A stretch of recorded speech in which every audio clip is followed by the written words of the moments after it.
No, no te preocupes, no es nada del otro mundo. Las evaluaciones son facilitas, easy. Son como tú, te vas a ir dando cuenta en el camino, ¿no? Ahora sí, muchachos. Ahí están los chicos. No, de nada, muchachos, de nada, Sandra, también hay Sandra, ¿no? Listo, muchachos, vamos a empezar entonces por acá con el tema de esta semana. Por si acaso el sílabo lo tiene Sandra, lo tiene la academia, ¿ya? Así que si de repente por ahí alguno de ustedes quisiera revisar el temario, el sílabo de lo que vamos a ver en este ciclo, se lo pueden pedir o de repente ya les alcanzaron también. A ver, vamos a trabajar por aquí. Hola, Ximena, ¿cómo estamos? Mi Ximenita. Ximena, el 2023 tiene que ser tu año, ¿ah? De todas maneras. Listo, vamos a trabajar por acá, muchachos, las nociones generales de filosofía y vamos a trabajar también una disciplina filosófica llamada la antropología filosófica, ¿ya? A ver, veamos por acá.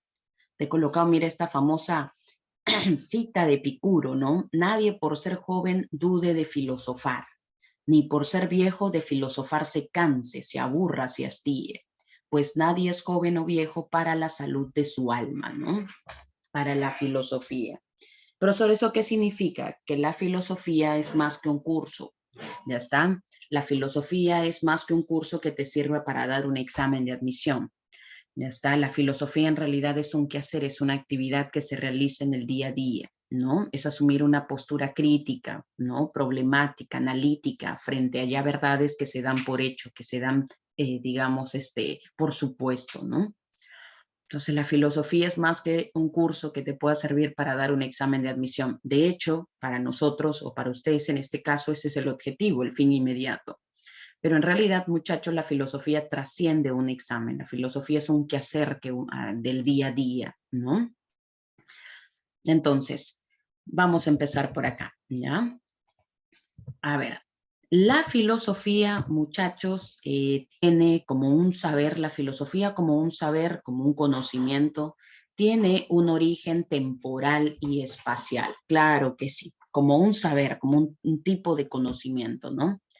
En este caso, la filosofía surgió en el siglo VI antes de Cristo. Ya está, siglo VI antes de Cristo. Profesora, ¿dónde aparece por primera vez o dónde surgió por primera vez la filosofía? La filosofía surgió en Grecia. Ya está. Los griegos representan la cuna de la filosofía. En una región griega, ¿no? Llamada Jonia. Y si somos más rigurosos o más precisos, vamos a decir que la filosofía apareció por primera vez en Mileto. Entonces, si yo te llevo al mapa de la antigua Grecia, fíjate, aquí está Mileto. Ya está, ubica, mira, Mileto. Ahí apareció por primera vez la filosofía. Era un puerto Mileto, ¿no? Listo, que conectaba diversas culturas, ¿no? No solamente generaba un intercambio comercial, sino también cultural, llegan nuevas ideas, ¿no? A Mileto. Ahí apareció por primera vez la filosofía, ¿ya? En este caso, muchachos, a propósito de ello, tienen por aquí al primer filósofo de la historia de la humanidad, considerado en este caso el padre de la filosofía antigua. Es este personaje que tienen aquí en la pantalla, ¿no? ¿Quién es? A propósito, ¿alguien lo recuerda? Primer filósofo de la historia de la humanidad, padre de la filosofía antigua. A ver, ¿alguien lo recuerda? Sócrates no, guapo. ¿Quién fue? A ver. Tales. ¿Alguien recuerda? Correcto, Lenca, correcto, Ivonne. Tales de Mileto.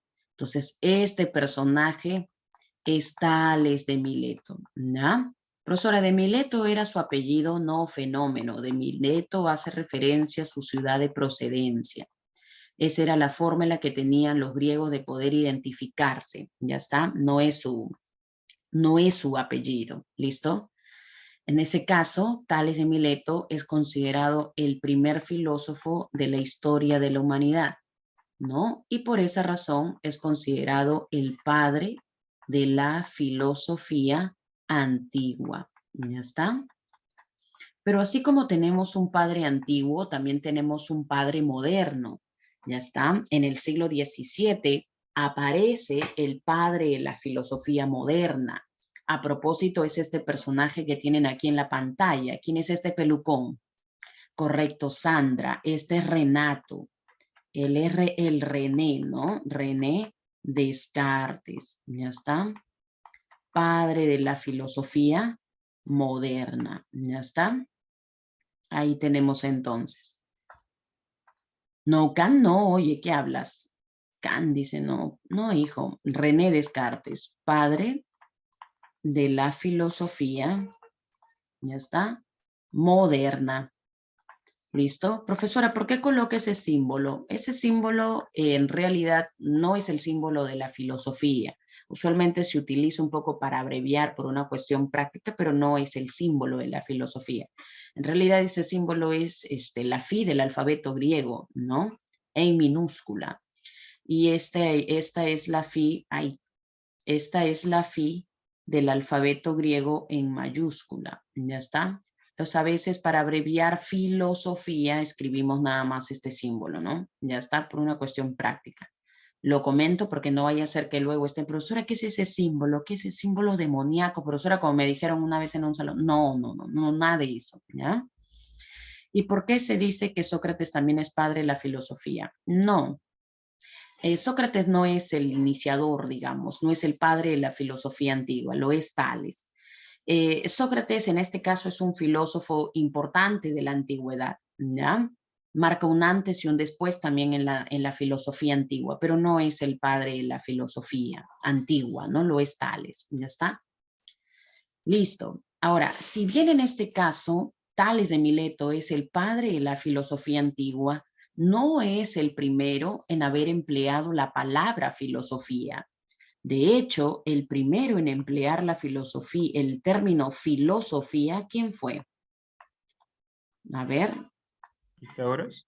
no fue Tales, no fue Tales, ni Sócrates tampoco.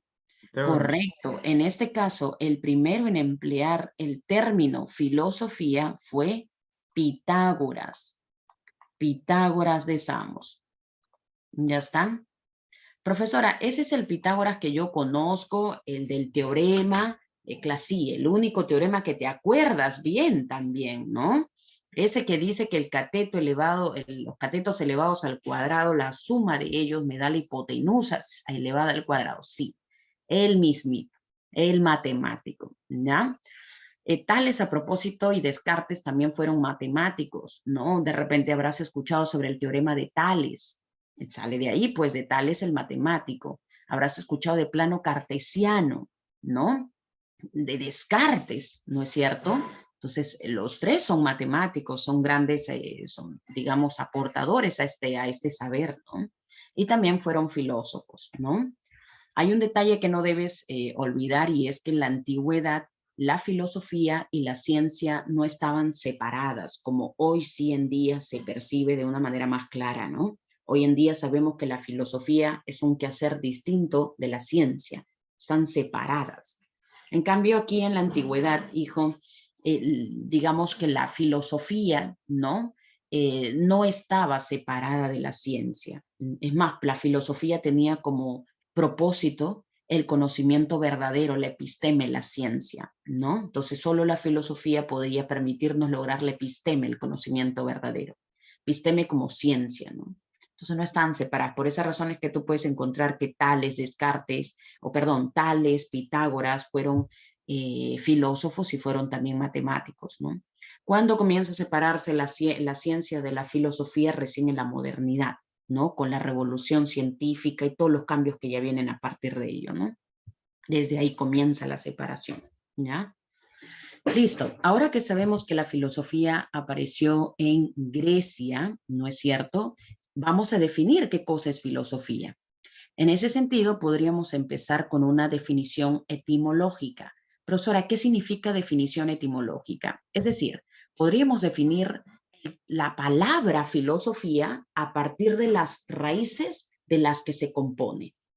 Vamos a decir que la palabra filosofía, ya está, la palabra filosofía se compone de dos voces griegas, ya está. se compone de dos voces griegas. En este caso, la primera voz griega es philos. ¿Ya está? Y la segunda voz griega es Sofía. Entonces, etimológicamente, la palabra filosofía se compone de dos voces, filos y Sofía. ¿Qué significa, profesora, filos? Filos se traduce como amor, deseo, eso, amor, eso que tú no tienes ni te dan tampoco, ¿no? Ahí tenemos amor, amor. ¿Y Sofía qué significa, profesora? Sofía significa sabiduría, saber, conocimiento. ¿Ya está? Entonces, si tú unes ambos vocablos, ambas voces, podríamos obtener la definición de filosofía, la definición etimológica. ¿Cuál sería entonces la definición etimológica de la filosofía? ¿Cómo se definiría a partir de sus raíces? Se definiría, correcto, Mariela, como amor a la sabiduría o amor por el saber, amor por la sabiduría, amor por el conocimiento, ¿no? Listo. Esa es la definición etimológica de la palabra filosofía. ¿Ya está? ¿Listo? A ver, propósito, una pregunta. ¿Cómo se le llama a la persona que se dedica al quehacer? Es decir, que se dedica a este quehacer, digamos, filosófico. ¿Cómo se le llama a aquella persona que se dedica a este quehacer? A ver, ¿cómo le llamamos? ¿Cómo le llamamos? ¿Cómo le llamamos a la persona que se dedicaría a este quehacer?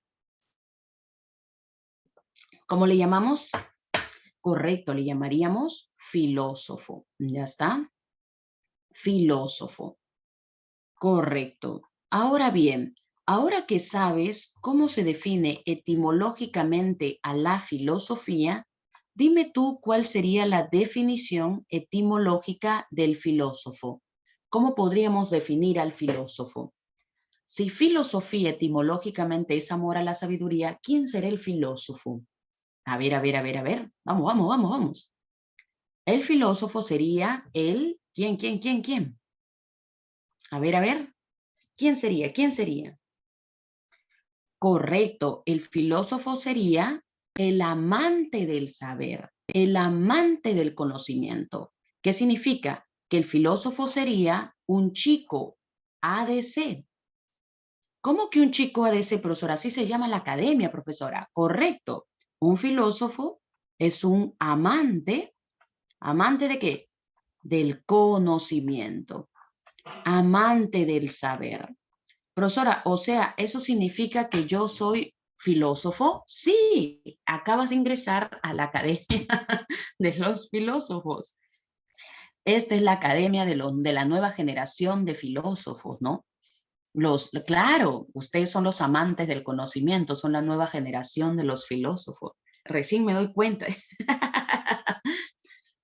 Ahí tenemos, ¿no? La Academia ADC se llama la Academia de los Amantes del Conocimiento. Ya está. ¿Y quiénes son los amantes del conocimiento? Los filósofos, lo que significa que ustedes son filósofos. Soy hijo de tales, dice. No, tampoco, Nehemías. No te quedes, ya se va de avance, ya, ¿no?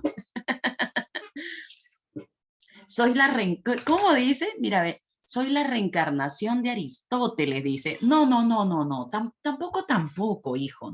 Ya está. Ok. Ahí tenemos entonces, muchachos, ¿ya? El filósofo es el amante, el que busca, el que desea, el que persigue el conocimiento. Pero el filósofo no es aquel que ya posee el conocimiento. ¿Cómo le llamamos, muchachos, a la persona que ya posee el saber, que ya posee el conocimiento? ¿Cómo se le llama? ¿Cómo le llamamos? Correcto, sabios. En ese sentido, pregunta para ustedes, ¿un filósofo es un sabio? ¿Un filósofo es un sabio? No. ¿Cuál es la diferencia entre el filósofo y el sabio? Que el sabio ya posee el saber, correcto, ya está en posesión. Ya posee el saber, ya tiene el saber. En cambio, el filósofo no posee el saber, correcto, así es, Diego. El filósofo busca el saber. desea, anhela, ¿no? Quisiera poseer, pero no logra poseer. ¿Ya está? Entonces, un filósofo no es un sabio. Ojo con eso, ¿ah? Es el que está en esta constante búsqueda, el que desea saber, ¿ya? Ahí tenemos entonces, muchachos. Ahora bien, lo que acabamos de brindar es una definición etimológica de la palabra filosofía. Al sabio también se le dice sofista. Podría ser, porque recuerda que sofista deriva del griego sophos, que significa sabio. El problema es que los sofistas, como Protágoras y Gorgias, se autoproclamaron sabios. Es el detalle y la crítica de Platón a los sofistas, ¿no? Pero eso ya es otro asunto. No existe sabio absoluto, me hace recordar a los sofistas. Claro, esa sería la crítica de Platón, por ejemplo, esa sería la crítica de Sócrates, de los filósofos, ¿no? Entonces, Platón, por ejemplo, va a decir que no nadie, o Sócrates va a decir que de lo que se trata es estar en esta búsqueda constante, ¿no? Ya está, no podemos dar por sentado de que ya poseemos cosas, de que sabemos ya de manera absoluta algo, ¿no? ¿Listo? Ahora bien, lo que acabamos de brindar es una definición etimológica de la palabra filosofía. Sin embargo, muchachos, a la fecha, esta no es ni mucho menos la única definición de filosofía que existe. En realidad, tenemos una gran cantidad de definiciones de filosofía. Y esta definición va a depender mucho de quién lo dijo. Entonces, vamos a tener nosotros diferentes definiciones de filosofía según cada filósofo. Más o menos podríamos decir que hay tantas definiciones de filosofía como filósofos hay. Es más, en algún momento hasta yo mismo voy a poner mi propia definición de filosofía para añadirle una más a la lista, ¿no? No, es broma. En realidad, muchachos, no hay a la fecha una sola definición de filosofía. Profesora, ¿y por qué? Vamos a decir que los filósofos no se ponen de acuerdo con respecto a lo que es en sí la filosofía, ¿no? Definir qué cosa es la filosofía es algo muy complejo, ¿no? Algunos van a considerar que la filosofía es una ciencia, otros van a decir que no es un tipo de ciencia, es algo diferente, es un saber superior, dicen algunos, ¿ya está? ¿Y por qué, profesora, tenemos diferentes definiciones de la misma palabra filosofía? Ello se debe en muchos casos, digamos, al contexto también en el que se desarrolla el pensamiento de cada filósofo, ¿no? Recuerda que a lo largo de la historia los eventos que han sucedido, ¿no? Los contextos de cada uno son distintos. Eso los lleva a entender la filosofía de maneras también diferentes. Entonces, a la fecha no tenemos una sola definición de filosofía. Profesora, ¿qué pasaría si San Marcos me pregunta cuál es la definición actual de filosofía? No, San Marcos jamás te va a preguntar algo así. Recuerda que las preguntas de San Marcos en filosofía están hechas por filósofos. Ya está, de la Facultad de Letras, la Escuela de Filosofía de la Facultad de Letras. Las preguntas que te hacen en filosofía están hechas por filósofos. Ya está. Y claramente ellos saben bastante bien que no hay una definición, digamos, válida o una sola definición de filosofía. No, no hay algo así.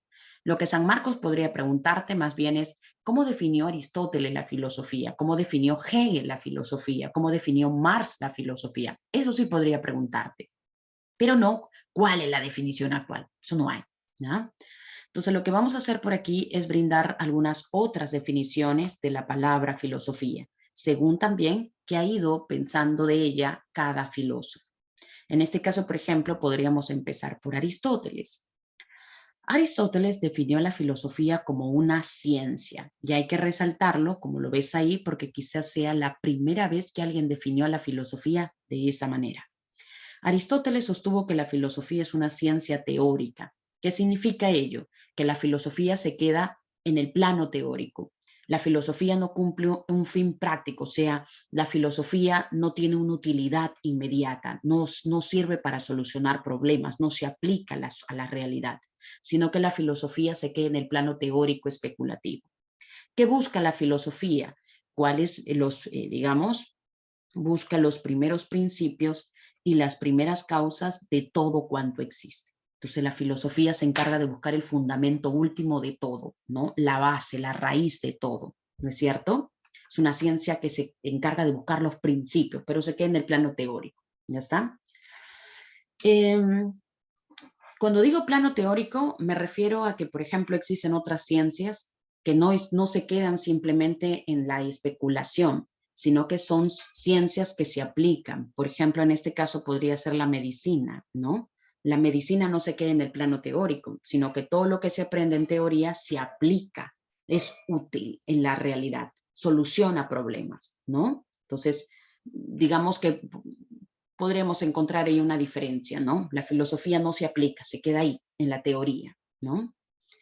René Descartes, en la modernidad, define a la filosofía como la raíz, como la base del saber. Es más, él incluso solía graficar la filosofía o el saber como un árbol, ¿no? Él decía el árbol del saber, la ciencia, el conocimiento. Descartes decía que no podría haber conocimiento si primero no hay una buena raíz. Y en este caso, esa raíz era la filosofía. Entonces, más o menos algo así como que la filosofía es la raíz, la base del saber. Como más o menos decir la filosofía es la madre de todas las ciencias. ¿Ya está? Así concebía Descartes el saber, ¿no?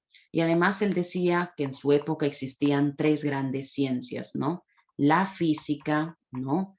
En este caso que hacía referencia al tronco, ¿no? Luego por aquí la medicina, la mecánica y la moral, ¿ya? Entonces ese era el saber para él, pero nada de esto puede ser posible si primero en la base no está la filosofía. ¿Ya está? Algo que tienen en común las definiciones de filosofía es justamente una de sus características, la de ser radical. Así es. Sobre todo la de Aristóteles, ¿no? Si tú te das cuenta, Aristóteles va a la raíz, a la base, es radical en su definición, ¿no? Listo. Luego tenemos por aquí a Hegel. Hegel define a la filosofía como un saber absoluto, el saber pleno, ¿no? Marx va a definir a la filosofía como una actividad. Nótese la diferencia entre Aristóteles y Marx. Mientras que Aristóteles dice que la filosofía se queda simplemente en el plano teórico especulativo, Marx dice no, la filosofía no puede quedarse en el plano teórico. La filosofía también debe ser una actividad, debe aplicarse. La filosofía, dice Marx, es una actividad que debe ayudar a transformar la realidad, a modificar la realidad. En ese sentido, Marx le está otorgando a la filosofía un doble carácter. Le está otorgando a la filosofía un carácter teórico, ya está, pero también le está otorgando un carácter práctico. ¿Listo? La filosofía no es solo teoría, la filosofía se aplica, soluciona problemas, ayuda a transformar la realidad. Es verdad que la filosofía es la madre de las ciencias, algo así escuché. Eso podría decir, por ejemplo, algunos filósofos Natsumi, como Descartes en este caso, la base, ¿no? Eso podrían decir, por ejemplo, los antiguos, porque recuerda que la ciencia surge de la filosofía, ¿no? Como les había mencionado al inicio de la clase. ¿Listo? Y finalmente tenemos a Wittgenstein, quien en el siglo XX define también a la filosofía como una actividad, pero una actividad que analiza, ¿no? O esclarece el lenguaje. Vamos a ver en su momento a Wittgenstein y vamos a ver qué quiso decir con esta definición. Ahí lo vamos a explicar de manera más precisa. Pero de aquí tienes una presentación preliminar, digamos, de Wittgenstein, ¿no? Y en general de las definiciones de filosofía. Esta lista es muy corta en realidad, muchachos. Hay que ir añadiendo a más filósofos y viendo qué dijeron, pero para una presentación vale bien. Están los clásicos, están un personaje por cada época, Aristóteles la antigüedad, Descartes la modernidad, Hegel, Marx, Wittgenstein la etapa contemporánea. ¿Ya? Entonces ahí tienen algunas otras definiciones de filosofía. ¿Listo? Ahí tenemos entonces. Ahora sí, dejamos las definiciones hasta aquí. ¿Se entiende? ¿Me sigues hasta aquí? ¿Todo bien hasta aquí? ¿Se entiende? ¿Se entiende para todos? ¿Vamos bien? Todo bien, profesora, facilito, dice, ok. Listo. Continuamos entonces por aquí con las características de la filosofía, ¿ya? La filosofía, en primera instancia, tiene la siguiente característica. La filosofía es un quehacer totalizador. La filosofía es totalizadora. ¿Ya está? Si San Marcos no te coloca totalizadora, te puede colocar universal. Profesora, ¿por qué decimos que la filosofía es totalizadora? Porque la filosofía aborda la totalidad de lo existente. He aquí una diferencia entre la filosofía y la ciencia. Mientras que el científico, por ejemplo, el biólogo, selecciona una parte de la realidad, en este caso los seres vivos, y sobre ella, ¿no es cierto?, adquiere una serie de conocimientos rigurosos. El filósofo no estudia una parte. El filósofo se pregunta por la totalidad de lo existente, aborda la totalidad de lo existente. Por ejemplo, el biólogo solo se enfoca en el conocimiento de los seres vivos, el zoólogo en el caso de los animales, el botánico en el caso de las plantas. Entonces, si tú te das cuenta, cada quien selecciona partes diferentes de la realidad. La ciencia o el científico no estudia la totalidad, selecciona y estudia una región, una parte. Por eso es que en la ciencia hay especialidades, hay ramas, hay diversas ciencias. Entonces la ciencia, a diferencia de la filosofía, no es totalizadora, es regional, es selectiva. En cambio, un solo filósofo aborda la totalidad de lo existente. Un solo filósofo podría preguntarse, ¿de dónde proviene el cosmos? ¿Cuál es el origen del cosmos? Podría preguntarse, ¿de dónde proviene el hombre? Mira, ya está abordando dos problemas. Podría preguntarse, ¿qué hace que un Estado sea justo? Se está preguntando por una cuestión política. Podría preguntarse, ¿qué hace que una acción sea realmente buena? Podría preguntarse, ¿es posible lograr el conocimiento pleno y absoluto? Entonces, si tú te das cuenta, un solo filósofo se está haciendo muchas preguntas y está abordando preguntas de la totalidad de lo existente. Un solo filósofo se está preguntando por todo, ¿no? Aborda la totalidad. En cambio, un biólogo solo se estará preguntando por los seres vivos, porque solo es su estudio. Entonces, nota la diferencia. La filosofía es totalizadora, mientras que la ciencia es regional. ¿Ya? Segunda característica, como ya me había adelantado por ahí tu compañero, la filosofía es radical. ¿Qué significa que la filosofía es radical? La filosofía se plantea grandes preguntas, ¿no? Grandes interrogantes, se hace grandes preguntas, se pregunta por la totalidad de lo existente, ¿no? En este caso, por ejemplo, la filosofía puede preguntarse, ¿cuál es el origen? ¿Cuál es el origen del cosmos? Ya está, esa es una pregunta filosófica. ¿Listo? Entonces la filosofía es radical porque queriendo una respuesta, busca una respuesta primera, va a la raíz, al fundamento. Entonces, si se pregunta cuál es el origen del hombre, la filosofía busca una respuesta radical, va al fundamento, a la base, sin miedo, sin temor, va a buscar la respuesta última de todo cuanto existe. No se quede en superficies, en respuestas superficiales. No, no, no, no, no. La filosofía es radical porque busca respuestas bases, ya está, fundamentales, va a la base, a la raíz de todo.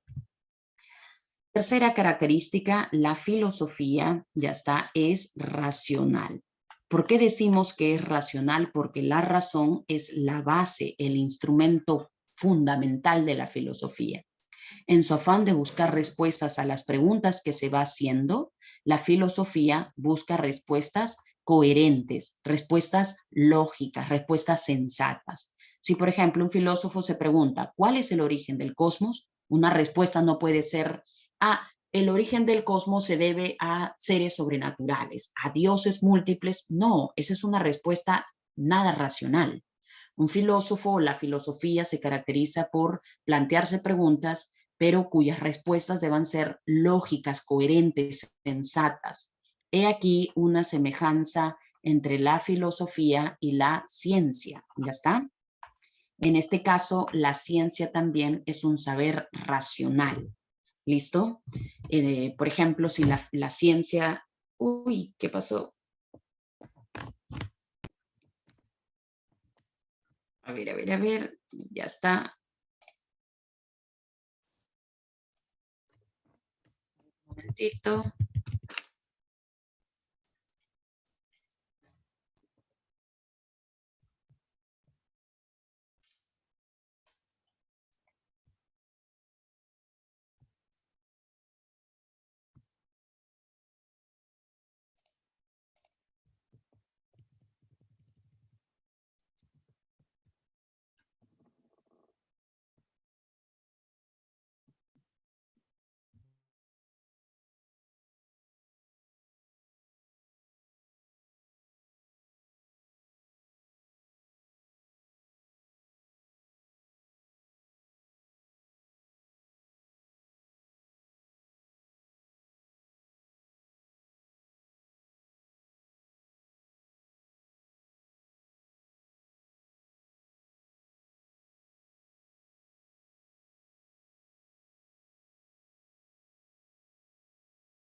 chiquis, tranquilos, que no pan del cúnico, muchachos.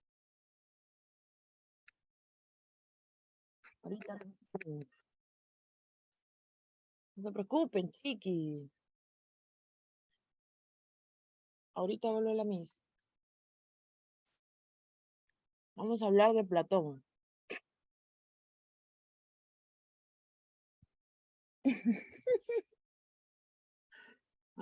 Su madre.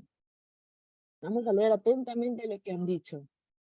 Dice, dile que regrese, sin ella no puedo vivir. Ala. Mira, ya vino, ¿ven? Se fue con... Ilustre. Así me era, chicos. Ahí está, chicos, ahí está. Ahora sí, ahora sí. Hola, hola. Hola, hola. Ahora sí, ahora sí. Disculpen, muchachos, la señal acá me sacó completamente, pero ya estamos aquí. A ver. Sí, creo que sí. De casualidad lo moví acá. Ya está, listo. A ver, nos habíamos quedado entonces en las características, ¿no? Vamos por acá ya avanzando. ¿Listo? Habíamos dicho que la filosofía entonces es totalizadora, ¿no es cierto? Universal, se pregunta por la totalidad, ¿no? Aborda la totalidad. La filosofía es radical, ¿no? Busca respuestas primeras, ¿no? La filosofía es racional, sus respuestas tienden a ser coherentes, lógicas, ¿no? Aquí te decía una semejanza con la ciencia también es racional, ¿no? Por ejemplo, algún problema que se plantee el científico, busca responder ese problema de manera lógica, de manera racional, ¿no? Otra característica de la filosofía es que esta es problemática, ¿ya está? Y quizá esta sea una de las características más importantes de la filosofía. La filosofía es problemática, ¿ya está? ¿Qué significa que la filosofía es problemática? Que constantemente se está preguntando, se está interrogando, se está generando problemas, ¿ya está? En este caso, por ejemplo, donde un hombre común, corriente, no encuentra un problema, un filósofo siempre encuentra un problema, una pregunta. Entonces, un filósofo es problemático porque se está interrogando, se está preguntando, está haciéndose, generándose problemas, ¿no? Por ejemplo, podrías pasar por la calle y de repente una persona te pide una ayuda económica, una limosna, ¿no? Tú pasas y le das una ayuda y te vas de frente. Eso para ti no resulta un problema. Pero un filósofo, ¿no? Pasaría por ahí, ¿no? Y ve que una persona le está pidiendo una moneda, quizá lo ayude, pero al mismo tiempo que lo ayude se estará generando un problema, se estará preguntando por qué hay ricos y pobres. La pobreza es algo natural, es un constructo social, y si es social, ¿por qué no se puede cambiar? Entonces te das cuenta, un filósofo está generándose problemas, está preguntándose, está cuestionándose, ¿no? Mientras que al común denominador de las personas nada nos parece un problema, un filósofo siempre está identificando problemas, ¿no? Por ejemplo, mientras que viene tu profesor de matemática, te plantea un ejercicio, una fórmula, un teorema, un filósofo se estará preguntando, ¿y de dónde vienen los números? ¿No? Mientras que tu profesor de historia te dice, vamos a contar hechos del pasado y te narra los hechos del pasado, un filósofo se estará preguntando, ¿pero qué es el tiempo? ¿Qué es el pasado? ¿Listo? ¿Cuál es el origen del cosmos? ¿De dónde proviene el hombre? ¿Cuándo las acciones son realmente buenas? ¿Cuándo una sociedad es realmente justa? ¿Cuáles son los deberes que debe cumplir un ciudadano? ¿No? Entonces, fíjate, un filósofo se está generando problemas, se está preguntando, se está interrogando, ¿por qué esto? ¿Por qué aquello? En ese sentido, vamos a decir, como dice Aristóteles, que el filósofo aquí se parece a los niños, porque los niños también están problematizando, están preguntándose por todo. ¿Por qué esto? ¿Por qué aquello? ¿Por qué el otro? ¿No? Son curiosos, quieren saber por qué, ¿no? Eso es lo que hace un filósofo, generar problemas, ¿no? Preguntarse, interrogarse, ¿no? Al mismo tiempo que la filosofía es problemática, la filosofía también es crítica. ¿Qué significa que la filosofía sea crítica? Ojo, ser problemático no es lo mismo que ser crítico, ¿ah? ¿Qué significa que la filosofía sea crítica? Significa que la filosofía somete a la discusión las verdades que ya damos por hecho, las verdades que ya están establecidas, ¿no es cierto? La filosofía analiza las verdades que ya damos por sentado. Lo opuesto a ser crítico es ser dogmático. El dogmático no analiza, el dogmático no somete a la discusión, el dogmático cree ciegamente. Ya está. Por ejemplo, en el ámbito de la religión, los cristianos son dogmáticos, ¿no? Dogmáticos viene de dogma, verdad incuestionable. Los dogmáticos, en este caso, los cristianos son dogmáticos porque ellos creen en los dogmas de la iglesia. Ellos no cuestionan. Por ejemplo, un dogma dentro de la religión cristiana es que Jesús murió y resucitó al tercer día y que además ascendió a los cielos. Entonces, eso es un dogma, es una verdad que no debes cuestionar. Los cristianos son dogmáticos al no cuestionar esta verdad, al creer ciegamente, al no discutir, al no someter a la duda esta discusión, esta verdad, perdón. En cambio, un filósofo es crítico porque un filósofo, no, si le dan una verdad, dice, no, pero ¿cómo es posible que haya sido así?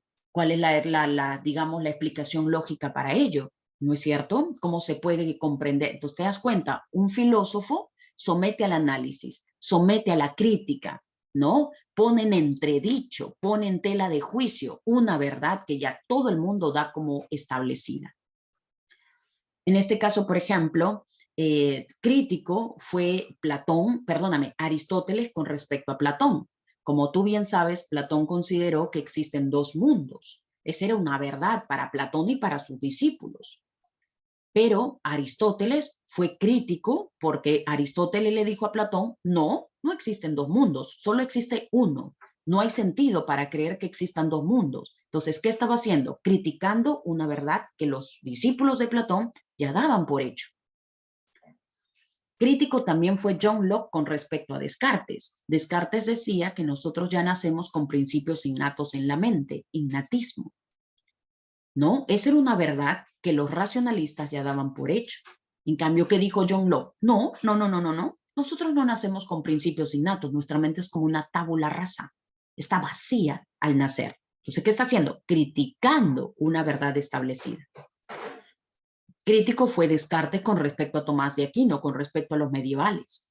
Entonces, la filosofía es crítica porque somete a la discusión, analiza las verdades ya establecidas, las verdades que damos por hecho. ¿Ya está? Entonces, ahí tenemos. Profesora, ¿cuál es la diferencia entonces entre ser problemático y ser crítico? Ser problemático significa generarse problemas, preguntarse, interrogarse, en este caso, ¿por qué esto? ¿De dónde proviene el cosmos? ¿Cuál es el sentido de la vida? ¿Hay vida después de la muerte? Hacerse preguntas, hacerse problemas. ¿Ya está? Eso es ser problemático. ¿Listo? Generarse problemas, interrogantes, curiosidades que luego vas a querer responder de manera racional y de manera radical. ¿Qué significa ser crítico? Someter al análisis las verdades que ya se dan por hecho, las verdades que ya están establecidas. ¿Ya está? ¿Listo? Entonces, someter al análisis las verdades ya establecidas. ¿Ya? Ahí tenemos entonces. Y finalmente, la filosofía, además de todas las características que vemos por aquí, la filosofía es metódica. ¿Qué significa que sea metódica? Que sigue un proceso, un conjunto de reglas para responder a esas grandes preguntas, ¿ya? Cabe mencionar que en este caso la filosofía es semejante a la ciencia, porque también en la ciencia seguimos un método, una regla para resolver problemas que el científico se pueda formular, ¿no? Pero a diferencia de la ciencia, en la filosofía no tenemos solo un método, como se ocurre en el caso de la ciencia. En la ciencia ya se da por establecido un solo método que deben seguir los investigadores, el famoso método científico. En cambio, en la filosofía no hay un solo método, no hay un método exclusivo. En la filosofía hay también diversos métodos. Es el caso, por ejemplo, recordemos por aquí rapidito nomás, de Sócrates. ¿Cómo se llamó el método, según Sócrates, que uno debe seguir para buscar la verdad? ¿Qué método aplicó él? A ver, ¿cómo podemos llegar a la verdad, al conocimiento según Sócrates? ¿Cómo se llamó su método? A ver. Correcto, Yasmín, la mayéutica. Ya está. Pero luego tenemos por aquí la propuesta de Descartes. Según Descartes, ¿qué método hay que seguir para llegar a las verdades? Sí, propone otro método. ¿Cómo se llama? A ver, ¿cómo se llama?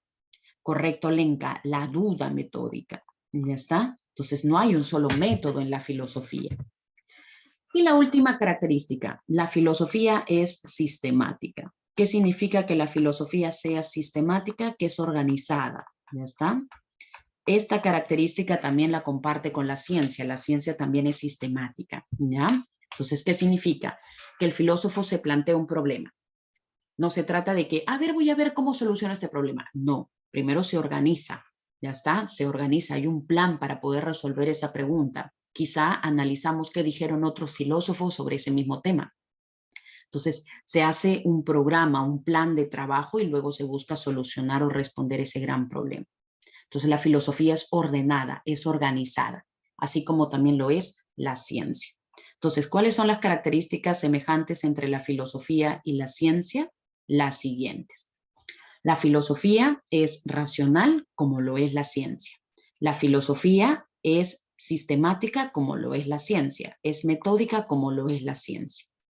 Profesora, problemática, podríamos decir que ahí también se parecen, solo que en este caso la filosofía, su esencia es el de ser problemática, generarse problemas, ¿no? En el caso de la ciencia se llegan a respuestas, en el caso de la filosofía, más que las respuestas siempre importan los problemas, ¿no? Por eso es que muchas veces vamos a plantear problemas y ustedes van a estar, profesora, ¿y cuál es la respuesta? Profesora, la respuesta definitiva. Y tú te vas a dar cuenta que acá en filosofía, más que las respuestas, lo que importa son los problemas.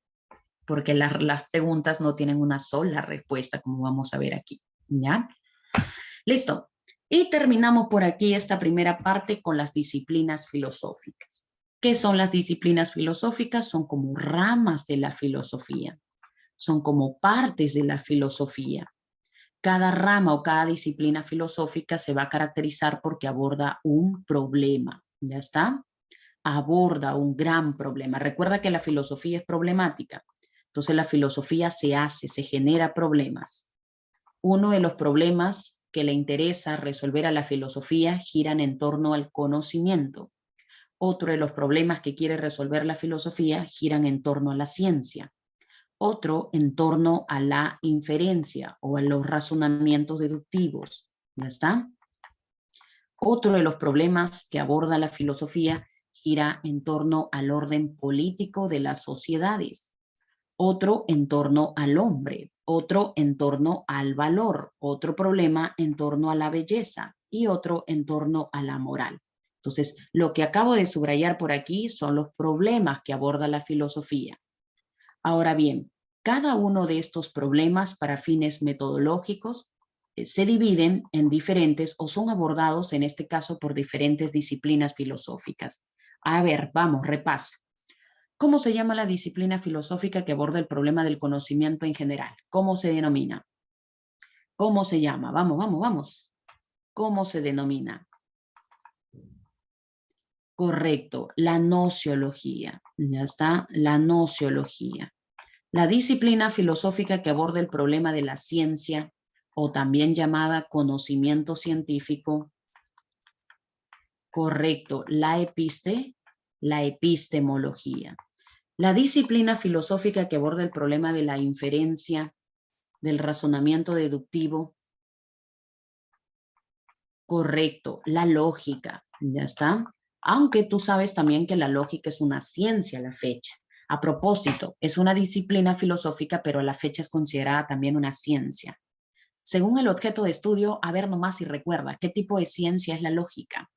Según el objeto de estudio, ¿qué tipo de ciencia es la lógica? A ver, nada más por si recuerdas. A ver, intensivo, vamos. Correcto, Marcos, la lógica es una ciencia formal. Para los que no recuerdan, no te preocupes, en epistemología vamos a recordar ello, ¿ya? Listo, seguimos. La disciplina filosófica que aborda el problema del orden político, ¿no? de las sociedades. Conceptos políticos también, correcto, la filosofía política. ¿Ya está? La que aborda el problema del hombre, la condición humana. ¿Ya está? La condición humana. Correcto, se llama la antropología. Ah, pero tu respuesta se ha quedado a medio camino, porque la antropología es una ciencia a la fecha, pero hay una diferencia entre la antropología como ciencia, correcto, la antropología filosófica. Ya está, completa, oye, fenómeno. La que aborda el problema del valor o de la valoración. El valor o la valoración. Claro, la axiología. La disciplina que aborda el problema del valor, pero el valor llamado belleza. Eso que tú tienes en potencia. La estética. Ya está. Y la que aborda el problema de la moral, cuando las acciones son realmente buenas. Correcto, la ética. Ya está.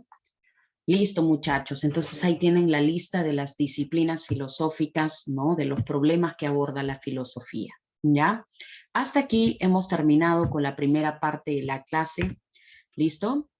Con las nociones generales de la filosofía. Lo que vamos a hacer a partir de ahora, hasta me parece casi la mayor parte del sílabo, es trabajar todas estas disciplinas filosóficas. ¿Ya está? Vamos a dedicarle una clase a cada disciplina, aunque en algunos casos vamos a trabajar 2 disciplinas por clase, ¿no? Entonces vamos a ir viendo cada una de estas disciplinas, ¿ya? Empezaremos en este caso por la antropología filosófica, ¿ya? ¿Listo? Profesora, ¿y la ontología? Sí, la ontología también es una disciplina filosófica. ¿Qué problema aborda la ontología? Correcto, el problema del ser. Profesora, ¿y vamos a trabajar ontología? No, no trabajamos ontología. ¿Por qué? Porque San Marcos no lo ha colocado en su prospecto, ¿ya? No está en el prospecto. Así que de frente vamos a empezar por aquí con la antropología filosófica. ¿Ya está? Empecemos entonces por aquí. La antropología filosófica, muchachos, es una disciplina filosófica. Es una rama de la filosofía. ¿Ya está? Recuerda que las disciplinas filosóficas, a ver, mejor lo anoto, ¿no? Mejor, porque no hay que te olvides. Esto es importante. Una disciplina filosófica es una rama de la filosofía. Recuerda, las disciplinas filosóficas se caracterizan porque abordan un gran problema. Recuerda que la filosofía es problemática, entonces la filosofía aborda grandes problemas. ¿Por qué decimos que son grandes problemas los que abordas? Porque son problemas que atañen a toda la especie humana, ¿ya? O han interesado a todos, ¿no? Uno de los problemas que se formula en la filosofía gira en torno al hombre. La disciplina que aborda el problema del hombre se conoce como antropología filosófica. Entonces ahí tienes, aborda el problema del hombre, ¿ya? Es más, fíjate, la palabra antropología deriva de 2 voces griegas. Antropo deriva del griego antropos. Pregunta, ¿qué significa antropos? Correcto, así es, Marco, significa hombre, ¿ya? Y logía deriva del griego logos. A ver, ¿qué significa logos? Logos significa estudio, tratado, pero también significa teoría. Entonces, la antropología filosófica es también llamada la teoría del hombre. Si San Marcos no te coloca hombre, te puede colocar la condición humana. Entonces, la antropología aborda el problema de la condición humana. ¿Ya está? ¿Listo? Ahora bien, ¿cuáles son los problemas que se ha formulado, profesora, la filosofía en torno al hombre? Básicamente, son 2 los problemas clásicos sobre el hombre. Uno de ellos ha girado en torno a su origen. La gran pregunta que se hicieron los filósofos a lo largo de la historia es ¿de dónde proviene el hombre? ¿Cuál es su origen? Como especie humana, ¿de dónde provenimos? ¿Es acaso que hemos sido creados por un ser divino? ¿Es acaso que no existe ningún Dios y nosotros somos producto de la naturaleza? ¿Cuál es el origen del hombre? Otro de los grandes problemas que se han formulado los filósofos ha girado en torno a su esencia. Es decir, ¿qué es el hombre? ¿Qué nos permite diferenciarnos de cualquier otra especie? ¿Es acaso que los hombres tenemos algún rasgo distintivo que nos permita diferenciarnos de las otras especies de la naturaleza? Y si hay algún rasgo, ¿cuál es ese? ¿Ya está? Y finalmente, un problema ya contemporáneo, un problema de nuestro tiempo, es el problema de la identidad. Este es un problema, digamos, que es un problema muy actual, muy contemporáneo, muy de nuestro tiempo. ¿Ya está? Estos dos primeros son problemas como clásicos, ¿no? Que han tenido, digamos, respuestas desde la antigüedad hasta nuestros tiempos. El tercer problema ya es un problema más de nuestro tiempo, es un problema más contemporáneo, más nuestro. ¿Listo? Y este último problema San Marcos lo añadió en el 2019, si mal no recuerdo, 18, 19 lo añadió San Marcos. ¿Ya está? Entonces, vamos a trabajar estos tres problemas porque son los que podría preguntar San Marcos en su examen, ¿no? Entonces, empecemos por aquí. Vamos a empezar, fíjate, por el problema actual, el problema de nuestro tiempo, el problema de la identidad. ¿Ya está? De hecho, desde que fue colocado este tema, ha venido, digamos, ha estado viniendo en exámenes, ¿ya? Este problema se puede formular de la siguiente manera. ¿Cómo se construye la identidad? ¿Ya está? Uno de los filósofos que ha intentado resolver este problema es Charles Taylor, un filósofo que nació en el año, mira, 1931 y que sigue vivo. Claro, ya está viejito, pero ahí sigue lúcido él, ¿no? Charles Taylor es un filósofo canadiense. De hecho, en Canadá él tuvo una actitud política muy activa, fue un político activo. Él asumió una postura política llamada comunitarismo. El comunitarismo surgió como una respuesta, como una crítica al liberalismo allá en Canadá. Ya está. Cuando lleguemos a filosofía política, vamos a ver las diferencias entre el comunitarismo y el liberalismo. ¿Ya? Pero ahí un poquito contextualizando a Charles Taylor, ¿no? Taylor escribió, entre otras obras, una denominada El multiculturalismo y las políticas de reconocimiento. En esta obra, él trató de dar respuesta a esta pregunta. ¿Ya está?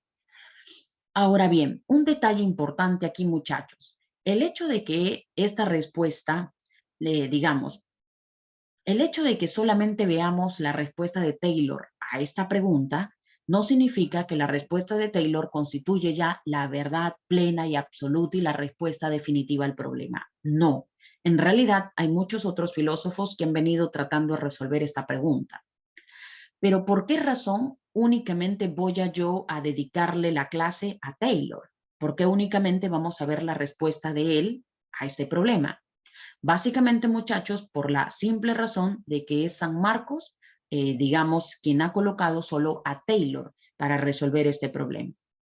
¿Ya está? Entonces, San Marcos ha colocado solo Charles Taylor, ¿no? Entonces, es la razón por la que vamos a ver solo a este filósofo. Pero, insisto, el hecho de que veamos solo su respuesta no significa que este ya es la respuesta plena y absoluta al problema, ¿ya? Pero a ver, veamos cómo resuelve Taylor esta cuestión. Charles Taylor va a decir que la identidad, ya está, no se construye de manera individual, de manera autónoma, de manera solitaria, de manera ermitaña. No, no, no, no, no. Taylor va a decir que la identidad uno la construye de manera intersubjetiva. Profesora, ¿qué significa de manera intersubjetiva?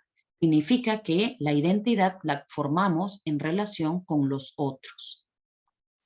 Ya está, en relación con los otros, de manera intersubjetiva, en la comunidad. ¿Listo? A través del diálogo, de manera dialógica. Profesora, ¿pero qué cosa es la identidad?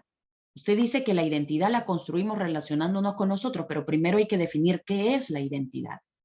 En este caso, para Taylor, muchachos, la identidad vendría a ser la interpretación que una persona tiene de sí misma. cómo yo me miro, cómo yo me defino, cómo yo me comprendo, ¿no? ¿Listo? La interpretación que una persona tiene de sí. Dice Taylor que la identidad se construye en la relación con los otros. ¿De qué manera, profesora? Cuando los otros, ¿no?, comienzan a reconocerme. Profesora, ¿y qué cosa es reconocer? Reconocer es estimar, valorar, respetar. Entonces, vamos a decir que para que yo pueda tener una buena interpretación de mí mismo, requiero de que los otros me estimen, me valoren, me reconozcan. Al margen de mi opción sexual, al margen de mi color de piel, al margen de mis ideas políticas, de mis ideas religiosas, al margen de mi condición económica, al margen de todo ello. Yo voy a tener una buena identidad o una identidad positiva si los otros me reconocen, me valoran como alguien igual digno de respeto, digno de valoración y digno de estima social, al margen de que sea diferente a esos otros. ¿Ya está? Entonces, en este caso, Taylor nos va a decir, la identidad se construye por el reconocimiento de los otros, pero también la identidad se construye por falta del reconocimiento de los otros. ¿Cómo es eso, profesora? A ver, hijo, ¿qué sucedería si yo soy, digamos, una persona un miembro de la comunidad LGTBIQ, ¿no? Taylor va a decir que soy claramente diferente a los heterosexuales, pero en este caso, mi identidad va a depender de cómo los otros me traten, de cómo los otros me estimen, de cómo los otros me valoren. Supongamos que yo me relaciono con un grupo de amigos y estos otros me valoran, me estiman, no me rechazan, no me discriminan, me tratan como alguien igual digno de estima o de respeto como ellos. Y añadamos que en la sociedad también no se me relega, la sociedad me trata como un miembro más de la sociedad digno de derechos, ¿no es cierto? Y de respeto. Entonces, Taylor va a decir que si yo encuentro el reconocimiento de los otros, básicamente la identidad que yo tenga será buena. Pero ahora, pongámonos en el lugar de que yo me relaciono con los otros, pero lejos de encontrar reconocimiento, encuentro ausencia de reconocimiento, falta de reconocimiento. Es decir, cuando yo me relaciono con los otros me rechazan, no me respetan, no me estiman, no me valoran, no solamente con gestos, sino de manera oral, me dicen categorías discriminatorias, no racistas, etc, etc. Entonces, Taylor va a decir que en este caso la persona, ¿no?, va a tener, ante la falta de reconocimiento, va a tener una identidad negativa. Taylor le llama una identidad distorsionada o una identidad degradada. ¿Qué puede generar la falta de reconocimiento en la persona? Puede generar un daño psicológico, un hueco psicológico, que incluso puede derivar en que esta persona no se induzca hasta el suicidio, como ha sucedido, y él lo dice abiertamente, grandes grupos, culturas, minorías han, digamos, terminado llegando a esta situación a raíz de que fueron no reconocidos por la sociedad. ¿Ya está? Por ejemplo, la comunidad LGTBIQ, ¿no?, que hoy en día goza de un mediano reconocimiento en algunas sociedades más que otras, durante muchas décadas, ¿no?, en nuestra historia no fueron reconocidos, fueron rechazados, ¿no? Hasta incluso su homosexualidad fue considerada como una enfermedad, primero biológica, física, y luego como una enfermedad psicológica que había que tratar dentro de un manicomio, ¿no? Entonces, no fueron reconocidos. Otro grupo ya más grande, cultural, que también padeció digamos, de la falta de reconocimiento fueron los negros. Los negros durante muchas décadas también vivieron relegados con respecto a los blancos. Hasta incluso en términos legales se practicó la segregación racial. Entonces, Taylor va a decir que ejemplos sobran en la historia para hablar de grupos que no han gozado de un pleno reconocimiento. Lo que ha generado es que este grupo no reconocido goce de una identidad negativa o distorsionada. Entonces, Taylor va a decir que el que nosotros reconozcamos a los otros no es un gesto de cortesía. No es que tú, ya, profesora, ya lo voy a reconocer, ya, porque me da pena, ya. No. Taylor va a decir que reconocer a los otros no es un gesto de cortesía, es una necesidad humana vital. ¿Y por qué una necesidad? Porque la vida del otro está en juego. La definición de su propia persona está en juego. Entonces, para que esa persona tenga una buena interpretación de sí mismo, requiere del respeto, requiere del reconocimiento de los otros. ¿Ya está? Entonces, podríamos decir que para Taylor la identidad depende del reconocimiento de los otros. Necesita del reconocimiento de los otros. ¿Ya está? Por eso dice intersubjetiva. Dicho sea de paso, esto va a ser muy criticado por el liberalismo. Los liberales, ¿no? El liberalismo político va a considerar que uno, para que pueda formarse su identidad, no requiere de los otros. Para ser como, digamos, para definirme, yo no necesito de cómo me vean los otros, va a decir el liberalismo político. Acá Taylor dice que nuestra identidad sí depende de los demás, requiere de los otros. ¿Ya está? La identidad no dependería también de su autoestima de la persona. Ya, ahí ya te respondí justo esta pregunta. Eso no diría Taylor. En este caso eso dirían los liberales, ¿no? El liberalismo político. Pero en este caso Taylor diría que más bien la identidad se forma a partir de los otros, de manera intersubjetiva. ¿A qué se refiere con intersubjetiva? En relación con los otros. Ya está, inter. ¿Listo? Relación con los otros. Entonces, uno no forma solo su identidad, sino que siempre la está formando en relación con los otros, ¿ya? De manera dialógica, a través del diálogo con los otros. ¿Listo? ¿Se entiende la idea, muchachos? ¿Se entiende? No te olvides que la falta de reconocimiento genera una identidad distorsionada o, como la llama él, degradada, ¿ya? ¿Se entiende para todos? ¿Se entiende? ¿Se entiende? ¿Se entiende? ¿Se entiende? Primer problema terminado. ¿Listo? Correcto. Pasemos al segundo problema, el problema del origen del hombre, ¿ya? Ahora sí, no te olvides que el problema de la identidad es un problema ya de nuestro tiempo, ¿ah? Vamos a los dos problemas clásicos, el problema del origen del hombre y el problema de la esencia. El problema del origen del hombre se puede formular de la siguiente manera. ¿De dónde proviene el hombre? Al respecto, a lo largo de la historia hemos tenido dos respuestas bien opuestas, bien contrapuestas. La del creacionismo y la del evolucionismo. El creacionismo ha sido la postura que ha defendido la Iglesia, ¿no? En este caso, el evolucionismo es la postura que ha defendido la ciencia y también algunos filósofos. Pero vayamos a resolver las preguntas ya, de manera inmediata. Fíjate por aquí. ¿Dónde proviene el hombre? A esta pregunta, los creacionistas responden de la siguiente manera. El hombre ha sido creado o es producto de la creación de un ser divino, en este caso, de Dios. Profesora, ¿en qué basan los creacionistas su respuesta? Ellos la basan en un libro sagrado, la Biblia.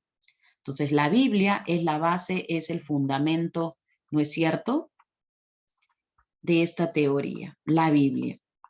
Específicamente el libro El Génesis. En el Génesis nosotros tenemos la explicación de cómo Dios creó todas las especies en la naturaleza y después de haber creado todo, Dios decidió crear al hombre, ¿no es cierto?, para que él goce de su creación, para que él disfrute de su creación. Dice la Biblia que Dios creó al hombre de barro, pero al hacerlo de barro, ¿no?, que algunos dicen polvo, lo cierto es que el polvo o barro representa el cuerpo del hombre.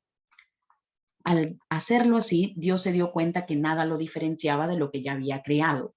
Entonces Dios decidió otorgarle un atributo al hombre que lo hiciera a su imagen y semejanza y que de hecho lo diferenciara de otras especies. En este caso, Dios decidió otorgarle al hombre espíritu, o lo que es lo mismo, alma. Entonces, es a través del alma, es a través del espíritu que nosotros podemos estar en comunicación o interacción con Dios, ¿no? Es el alma o el espíritu lo que nos hace a imagen y semejanza de Dios. ¿Ya está? ¿Listo? Ahora, un detalle sumamente importante que debes reparar es el siguiente. Los creacionistas dicen, Dios creó el universo, Dios creó todas las cosas en el mundo. Después de haber creado todo ello, Dios creó al hombre, lo que significa que la creación del hombre no tiene contacto, ¿no? No tiene nada que ver con la creación de las otras especies. Vamos a decir que el hombre aparece de manera independiente a las demás especies. Entonces, es como que la creación del león no tiene absolutamente nada que ver con la creación del hombre. La creación de los animales, de las plantas, no tiene nada que ver con la del hombre. El hombre no tiene nada que ver con la naturaleza. Más, la naturaleza fue creada y luego fue creado el hombre. ¿Ya está? ¿Listo? Entonces, el hombre aparece de manera independiente a la naturaleza. ¿Ya?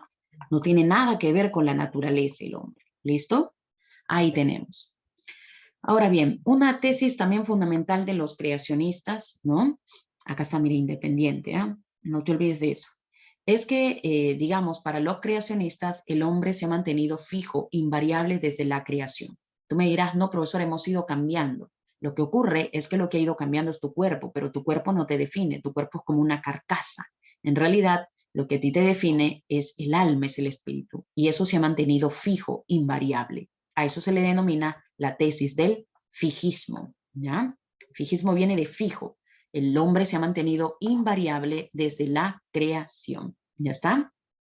Profesora, ¿un filósofo puede creer en Dios? Sí, por supuesto. A lo largo de la historia han existido muchos filósofos y a la fecha hay muchos filósofos que creen en la existencia de un Dios. Puede ser el Dios cristiano, puede ser como en el caso de Spinoza, un Dios matemático. De hecho, un paréntesis, Albert Einstein creía en un Dios, pero no en el Dios cristiano. Él creía en el Dios de Baruch Spinoza. ¿Quién fue Baruch Spinoza? Un filósofo moderno, quien de manera matemática, de manera geométrica, demostró la necesidad de la existencia de un Dios. Pero ese Dios no tiene nada que ver con el Dios del cristianismo. Entonces, cuando Albert Einstein en sus conferencias le preguntaban, ¿usted cree en Dios? Él decía, yo creo en Dios, pero creo en el Dios de Baruch Spinoza, un Dios matemático. Lo caso, uy, hijo, aquí hay tanto de qué hablar, tanto de qué decir, pero es un siglo intensivo que tengo que remitirme a cosas puntuales. Ya quizá en otra ocasión te pueda comentar quién es ese Dios matemático de Baruch Spinoza y por qué Albert Einstein creía en él, ¿ya? Pero ya eso ya será en otra ocasión. Esto es un ciclo intensivo y si te das cuenta, corro viendo algunos puntos, ¿no? Así que ahí tenemos, ¿ya está? Algunos filósofos que han defendido esta tesis, por ejemplo, tenemos a los padres de la iglesia, Agustín de Hipona y Tomás de Aquino, ¿ya? ¿Listo? Ahí tenemos. Ahora bien, a esta respuesta de los creacionistas le sale al frente la postura del evolucionismo. Como ya les había dicho, entre ser, el alma y el ser. El alma, hijo, a ver, cuando hablamos de ser, hablamos de esencia, algo propio, un atributo propio del hombre.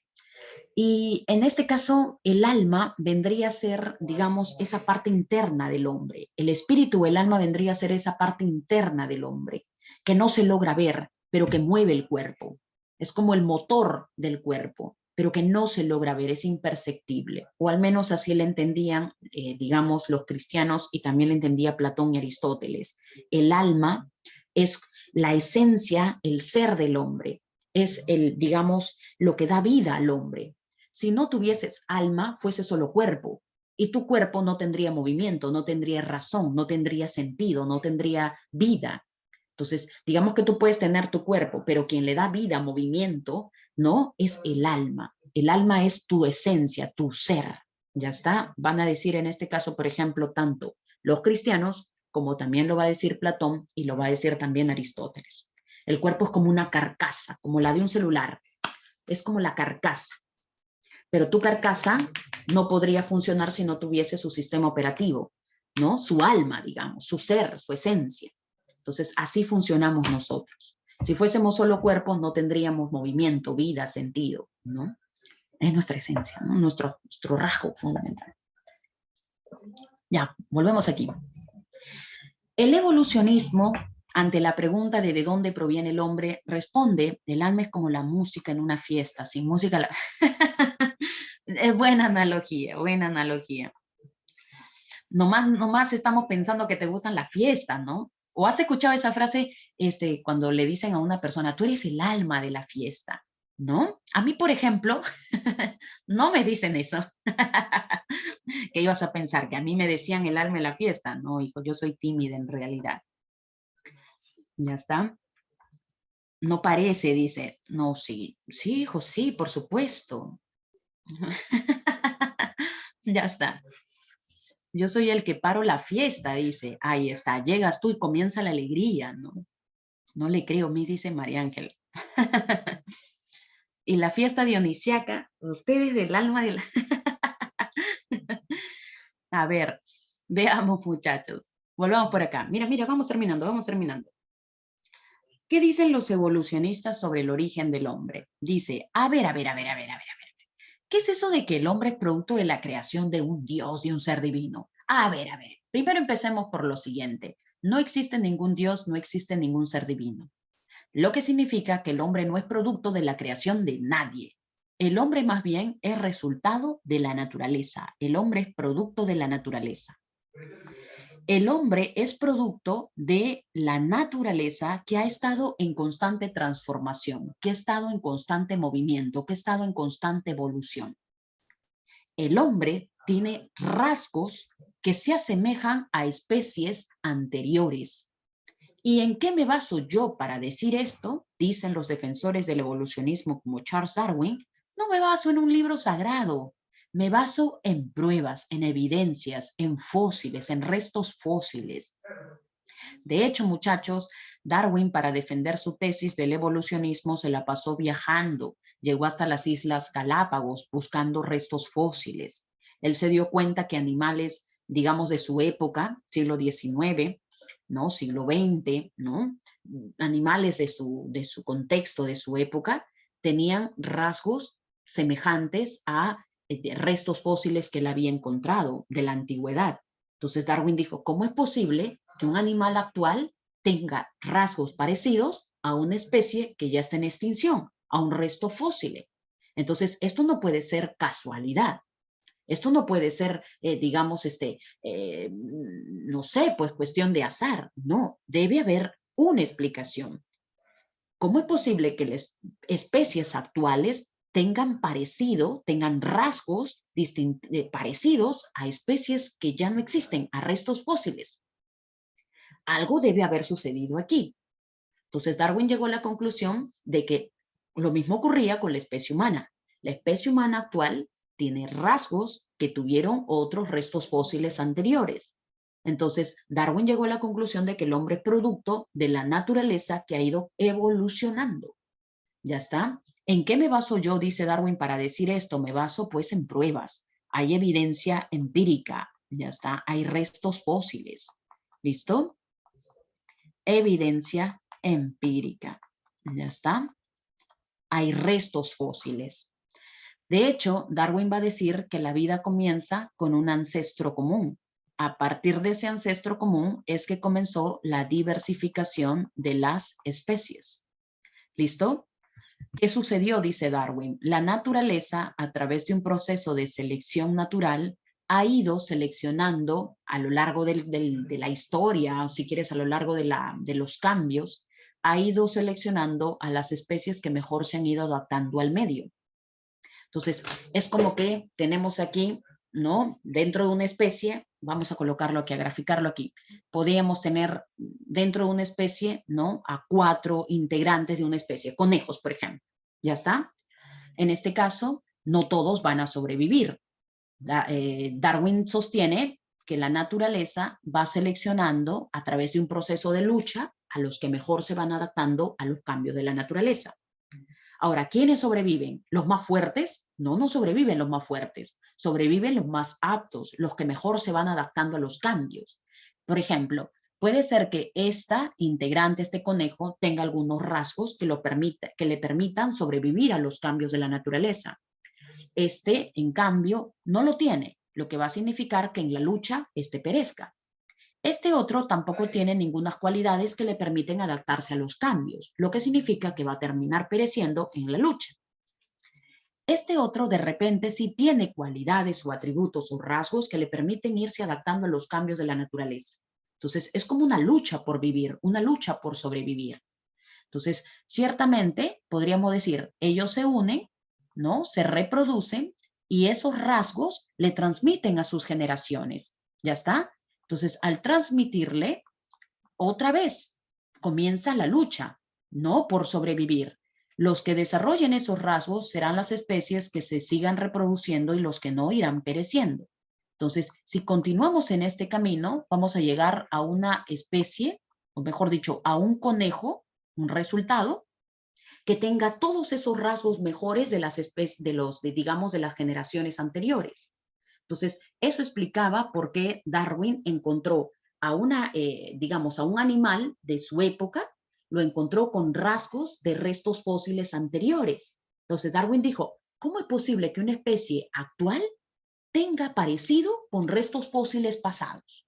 Entonces, Darwin sostuvo que la única respuesta a este problema era que esta especie era resultado de la evolución. Esta especie ha adquirido los rasgos que le han permitido a los anteriores adaptarse a los cambios. Lo mismo ocurre con el hombre. El hombre, dijo Darwin, es resultado de la naturaleza que ha ido evolucionando. El hombre es la especie que mejor se ha ido adaptando al medio. El hombre ha adquirido, digamos, ha desarrollado rasgos que le han permitido sobrevivir. Ha desarrollado rasgos que le han permitido adaptarse mejor al medio. Entonces, el hombre es resultado de un largo proceso de lucha por la supervivencia. Entonces, el hombre es resultado de la misma naturaleza. Ahora, si tú te das cuenta, Darwin aquí está eliminando la intervención divina, está quitando a Dios, ¿no es cierto? Y además está colocando al hombre en el mismo nivel que todas las demás especies. Porque fíjate, los creacionistas dijeron que el hombre había aparecido de manera independiente a la naturaleza. ¿Pero qué dice Darwin? Darwin dice, no, todo empezó a partir de un ancestro común. A partir de ahí, la naturaleza comenzó a diversificarse. Entonces, el hombre está colocado en el mismo estatus que cualquier otra especie de la naturaleza. Entonces, Darwin, digamos, bajó al hombre al nivel de cualquier otra especie. Y le dice a los creacionistas, el hombre no aparece de manera independiente a la naturaleza, sino que más bien el hombre es producto de esa misma naturaleza. ¿Ya está? Entonces, ¿en qué se basa otra vez Darwin para decir todo esto? Se basa en evidencia empírica, en restos fósiles que él encuentra. ¿Listo? A propósito, yo les he colocado por aquí un pequeño video de la BBC Mundo, donde de manera gráfica y de manera bastante interesante resumen lo que yo acabo de explicar sobre el evolucionismo. Te lo voy a proyectar, ya está, porque es un video bien cortito, pero te voy a pedir mucha atención para que captures todas las cosas que hemos mencionado, ¿ya? No dura mucho, es breve, así que atento. Primero confirma el audio. La idea de que Dios ¿Se escucha? ¿Se escucha? había creado a la humanidad a su imagen y semejanza fue compartida por la... Listo, lo repetimos. Atento, atento, atento, ¿ah? La idea de que Dios había creado a la humanidad a su imagen y semejanza fue compartida por la mayoría de los científicos occidentales hasta mediados del siglo XIX. Pensaban que esta fuerza divina había concebido a todas las criaturas del planeta, hasta que llegó Charles Darwin.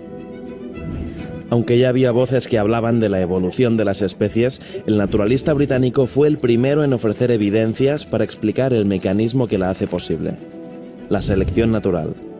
Su teoría cambió radicalmente la biología, dando otra explicación del origen del ser humano y lo convirtió en uno de los pensadores y científicos más importantes de la historia. Pero para eso antes tuvo que embarcarse en un viaje extraordinario, hacer cientos de experimentos y escribir durante 20 años.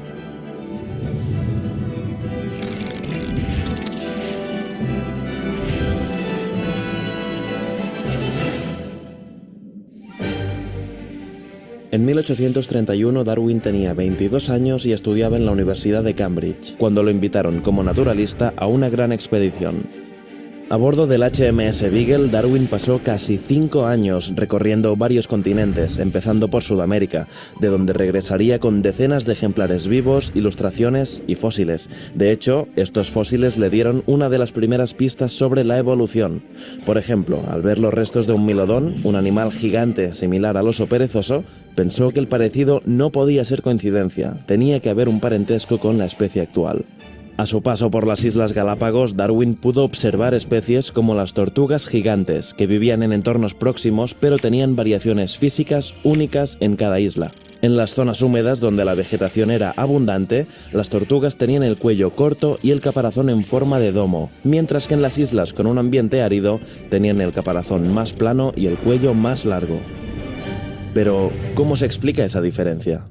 A su regreso, Darwin pasó tiempo observando cómo, cruzando ejemplares de una especie, los criadores de animales y los jardineros creaban nuevas variedades. Vio que, para tener éxito creándolas, la selección artificial por parte del hombre era clave. Darwin pensó que el mundo natural probablemente hacía el mismo tipo de selección, pero no podía entender cómo ocurría, hasta que leyó a Thomas Robert Malthus, un intelectual británico del siglo XVIII. En su ensayo sobre demografía, Malthus decía que en un momento de crecimiento en Europa, la población aumentaría mucho más que los alimentos disponibles, y eso, decía él, provocaría una lucha por la supervivencia. Esa idea ayudó a Darwin a explicar el esquema evolutivo.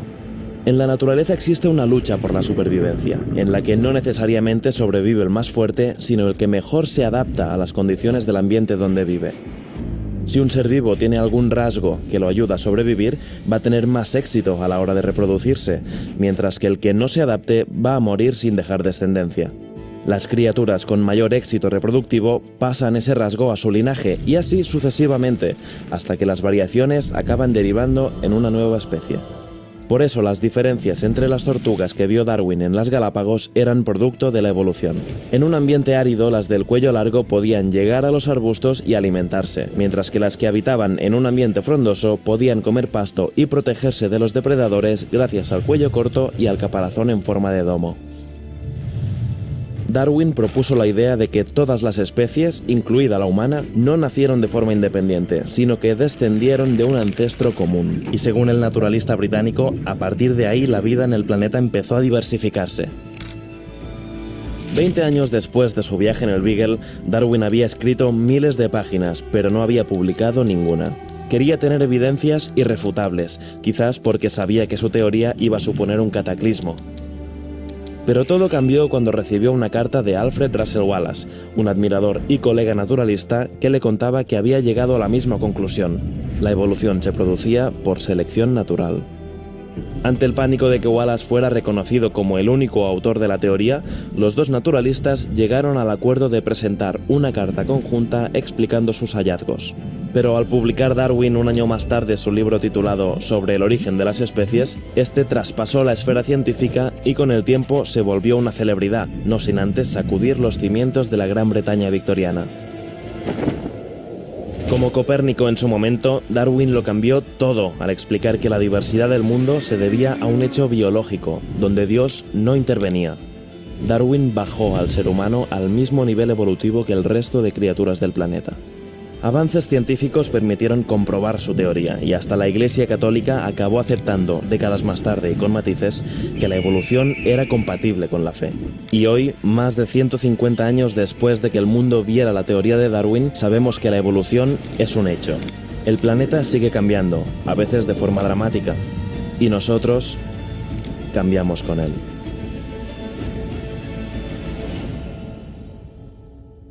De Darwin se cuentan muchísimas historias y muchísimas anécdotas, pero hay una especialmente curiosa.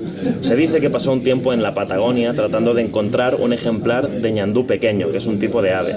Y lo encontró, pero el tema es que lo encontró en su plato, se lo había comido sin darse cuenta. El tema es que con los restos que sobraron, los huesos, las plumas, el cuello, la cabeza, consiguieron formar un espécimen y hoy en día este animal está en el Museo de la Sociedad Zoológica de Londres exhibido. Si te ha gustado este vídeo, dale a like, propónnos otros temas para próximos vídeos y para no perderte los siguientes, suscríbete. Listo. Ya está. Listo. Ahí tenemos entonces, muchachos, ¿no? La idea que habíamos mencionado ya aquí a propósito del evolucionismo, ¿no? Darwin encontró, mira, 20 años se la pasó buscando evidencia empírica para su teoría de la selección, de que la naturaleza selecciona de manera natural a los que mejor se adaptan al medio. 20 años, hijo, ¿no? Entonces, ¿por qué le tomó tanto tiempo, digamos, publicar su libro, El origen de las especies? Porque ciertamente lo que él estaba proponiendo iba a significar un cataclismo, porque recuerda que los filósofos hasta la primera mitad del siglo XIX, los científicos de la época eran creacionistas, habían adoptado el creacionismo. Entonces Darwin aquí estaba remeciendo todo, cambiando todo, ¿no? Y entonces ciertamente él se percata de que, por ejemplo, un oso perezoso tenía rasgos semejantes a los que tenía un milodón, ¿no? Un resto fósil antiguo. Entonces Darwin llegó a la conclusión de que esto no era casualidad. ¿Cómo es posible que un oso perezoso se parezca a un milodón?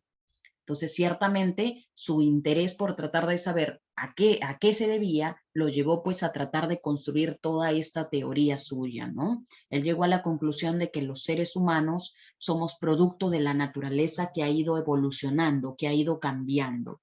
¿Cómo ha cambiado la naturaleza? Ha ido cambiando a través de un proceso de lucha, donde van sobreviviendo las especies que mejor se van adaptando al medio. No sobreviven los más fuertes, sino los que mejor se adaptan al medio. ¿Y quiénes son las especies que mejor se adaptan al medio? Las que tienen algún rasgo o las que desarrollan algún rasgo que les permite no adaptarse a los cambios, como en el caso de las tortugas. En espacios húmedos, ¿no es cierto? Unas desarrollan un cuello alto, otras un cuello bajo, van desarrollando rasgos que les permitan adaptarse. Las que no desarrollan esos rasgos ciertamente irán pereciendo, ¿no? Entonces, las que sí se adapten, esos rasgos que tienen, le transmitirán ese rasgo a su linaje, ¿no? Cuando se reproduzcan, le pasarán esos rasgos a su linaje. Y así sigue sucesivamente. Eso explica por qué un oso perezoso tiene rasgos que se parecen a los de un milodón. Vamos a decir que ese es el rasgo, el oso perezoso tiene ese rasgo que le ha permitido adaptarse a los cambios de la naturaleza, ¿no? Entonces, el hombre actual es resultado de ese gran proceso de, digamos, de adaptación, es el resultado de ese proceso de evolución, de cambios, ¿no? Es así como explica Darwin el origen del hombre. Insisto, ¿en qué se basa él? No en un libro sagrado, sino que se basa en evidencia empírica. 20 años le tomaron encontrar esas evidencias, ¿no? Hasta incluso buscaba los restos de un ñandú, ¿no? Buscándolo por todos lados hasta que de repente le dicen, te lo acabas de comer, ¿no? Se lo habían preparado en un guiso. Ahí, ¿no? Él se había comido el ñandú y con los restos, los huesitos ahí chupaditos que él dejó, con esos restos lo reconstruyeron y ese resto, ¿no? Hoy en día está en un museo, ¿no? Entonces, todo el día que tú vayas vas a saber la historia de que justamente esa reconstrucción del ñandú, esos restos fósiles, fueron pues el almuerzo de Darwin en su momento, ¿no? Pero ahí lo tenemos. ¿Listo? Ahí están las dos teorías, muchachos, las del creacionismo y las del evolucionismo, ¿ya? Hasta aquí se entendió para todos. Para los que quieran volver a ver el video se llama La teoría que lo cambió todo. ¿Dónde está ese video? En YouTube. Ya está, para los que quieran volver a ver este video, La teoría que lo cambió todo, ¿ya? Pregunta, ¿hasta aquí se entiende todo? ¿Me sigues hasta aquí? ¿Todo claro? ¿Se entiende? ¿Se entiende todo? Todo clarito, profesor. Excelente, hijo. Terminamos por aquí con el último problema. Vamos a plantearlo, vamos a ver algunas posturas y este problema lo vamos a continuar también la siguiente semana, ¿ya? A ver, este último problema, el problema de la esencia del hombre, se puede resumir en la siguiente pregunta. ¿Qué es el hombre? Si tiene algún atributo esencial, es decir, algún atributo que nos permita diferenciar al hombre de otras especies, ¿cuál es? En este caso, básicamente vamos a tener primero la respuesta de Aristóteles. Aristóteles sostuvo que el hombre sí tiene un atributo esencial, tiene una esencia que nos permite diferenciarnos de cualquier otra especie. En este caso, Aristóteles va a decir que lo que nos permite diferenciarnos es la razón. El hombre es un animal, pero es un animal que razona, que piensa, que tiene intelecto. ¿Ya está? Y este es el atributo que nos diferencia de todas las demás especies. Entonces, animal racional vendría a ser la definición clásica de hombre. ¿Ya está? ¿Listo? Animal racional. Ahora, ¿cómo llegó Aristóteles a esta conclusión? Bueno, él sostuvo que el hombre estaba compuesto de dos elementos. El hombre, decía Aristóteles, posee cuerpo, pero ya hemos dicho, el cuerpo es como una carcasa. En este caso, el alma es el que da vida y sentido al cuerpo. Ya está, es como el sistema operador del cuerpo, ¿no? Entonces, además, Aristóteles va a añadir que el alma tiene como tres partes, o lo que es lo mismo, tres facultades. Tiene por aquí, a ver, ayúdame, ¿cuáles son las facultades del alma? Según Aristóteles, vamos, recuerda, intensivo. ¿Cuáles son las facultades del alma? La facultad irascible, no Marcos, irascibles de Platón. Irascibles de Platón. ¿Cuáles son las facultades del alma? A ver, según Aristóteles, la facultad vegetativa, vamos intensivo, vegetativa, ¿qué más? Ahora sí, sensitiva, sensitiva, y finalmente, la facultad racional o intelectiva, ¿ya? Un detalle sumamente importante, el hombre tiene las 3 facultades, no obstante, 2 de ellas no son exclusivamente humanas. Aristóteles va a decir que la facultad vegetativa la tiene obviamente el hombre, pero también lo tienen los animales no humanos, en este caso un perro, un gato, un león, un tigre, y también la tienen las plantas. Profesora, ¿las plantas tienen alma? Sí, tienen alma, pero vegetativa. Los animales también tienen alma, ojo, no solamente el hombre. La facultad sensitiva obviamente la tienen los hombres, pero también la tienen los animales. Profesor, ¿y las plantas? No, las plantas ya no. Los animales tienen la facultad sensitiva y vegetativa. Entonces, si tú te das cuenta, hasta aquí el hombre es como un animal. Ya está, es un animal. No obstante, la facultad racional es exclusivamente humana. Por eso es que el hombre es un animal, pero es un animal que razona, que piensa. ¿Ya está? ¿Listo? Anota esto, por favor, porque lo voy a borrar luego. Ahora, Aristóteles agrega que para que el hombre pueda desarrollar su razón, es decir, su humanidad, no lo hace de manera solitaria, no lo hace de manera ermitaña, sino que lo hace con los otros. Por eso es que él va a agregar que el hombre es un animal político. ¿Qué significa que el hombre es un animal político, profesora? ¿Que va a formar partidos políticos? No. Significa que el hombre es social por naturaleza, es gregario, socializa. ¿Ya está? Entonces, para que tú puedas humanizarte, para que tú puedas desarrollar tu razón, tienes que socializar con los otros. ¿Cómo aprendes caminando? ¿Solo? No, te lo enseña otro ser humano. ¿Cómo aprendes a hablar? Te lo enseña otro ser humano. ¿Cómo aprendes a leer? Te lo enseña otro ser humano. ¿Cómo aprendes ciencia? ¿Cómo aprendes conocimiento? Te lo enseña otro ser humano. ¿Cómo aprendes moral, norma? ¿Cómo aprendes a convivir entre humanos? Entonces, somos seres sociales y nos humanizamos en la relación con otros seres humanos. Somos la única especie que requiere de otro ser humano para humanizarse. ¿Ya está? En este caso, muchachos, Aristóteles va a decir que los seres humanos no nos hacemos solitariamente, ermitañamente, encerrados, sin socializar. No. Aristóteles va a decir que los únicos que no necesitan de otro ser humano son los dioses o las bestias. ¿Ya está? Dios no necesita del hombre para hacerse Dios. Exista o no existan los hombres, Dios seguirá siendo Dios. Lo mismo ocurre con las bestias. Un león, un tigre, no necesitan de un ser humano para hacerse león o tigre. Existan o no existan, ellos seguirán siendo bestias. En cambio, los que sí necesitan de otro ser humano para hacerse ser humano, somos nosotros. Prueba de ello es ahorita, que sin estar ni siquiera físicamente interactuando, lo estamos haciendo por este medio virtual. Porque necesitamos tú de mí, yo de ti, para humanizarnos, para que la cultura humana se siga extendiendo. Yo te enseño lo que a mí me enseñaron. ¿Ya está? Entonces, fíjate cómo vamos transmitiendo nosotros nuestra humanidad, nuestra cultura humana. Dice, ¿el padre evolucionismo es Aristóteles o Heráclito? Esa es una muy buena pregunta. En este caso, como tal, el evolucionismo encontramos ya en Darwin, hijo. Rasgos, pero no tanto así como algo como el padre del evolucionismo. Es una palabra muy fuerte. En todo caso, el padre del evolucionismo sería en este caso Darwin. Pero rasgos podríamos encontrarlo en los presocráticos, ¿ya? ¿Listo? Pero incluso sus ideas no son tan evolucionistas como podríamos suponer. Rasgos, hijo, rasgos, o antecedentes si quieres, ¿ya? Incluso en Hobbes también, porque Hobbes habla de la lucha por la supervivencia, ¿no? Entonces, te das cuenta, no podríamos decir de un padre, sino rasgos, antecedentes, ¿no? ¿A qué se refiere con bestia? Bestia se refiere a los animales, no humanos. En este caso, un león, un tigre, los animales, hija. ¿Ya está? Ya. Eso de un lado la respuesta de Aristóteles. Tenemos por aquí ahora la respuesta del naturalismo.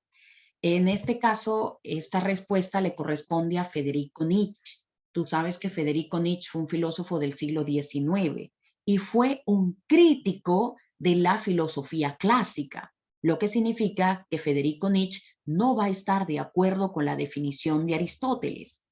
Si Aristóteles dice, el hombre primero es racional, Nietzsche dice, no, Aristóteles, tú te equivocas. El hombre no es racional. El hombre es un ser irracional. El hombre es un ser instintivo. Entonces, el hombre no es racional, el hombre es irracional. Lo primero que aflora en el hombre es toda la irracionalidad humana. Lo opuesto a ser racional es irracional. ¿Qué es lo irracional? Los sentimientos, las emociones, los deseos, los anhelos, los instintos.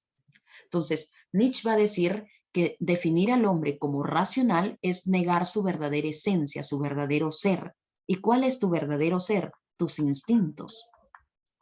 Nietzsche va a decir que el hombre primero responde ante las situaciones de manera irracional, de manera instintiva, no responde de manera racional. Por ejemplo, cuando en casa alguien está discutiendo y te están gritando, ¿qué es lo que aflora primero en ti?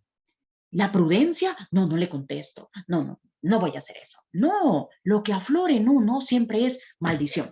Ahorita mismo va a haber.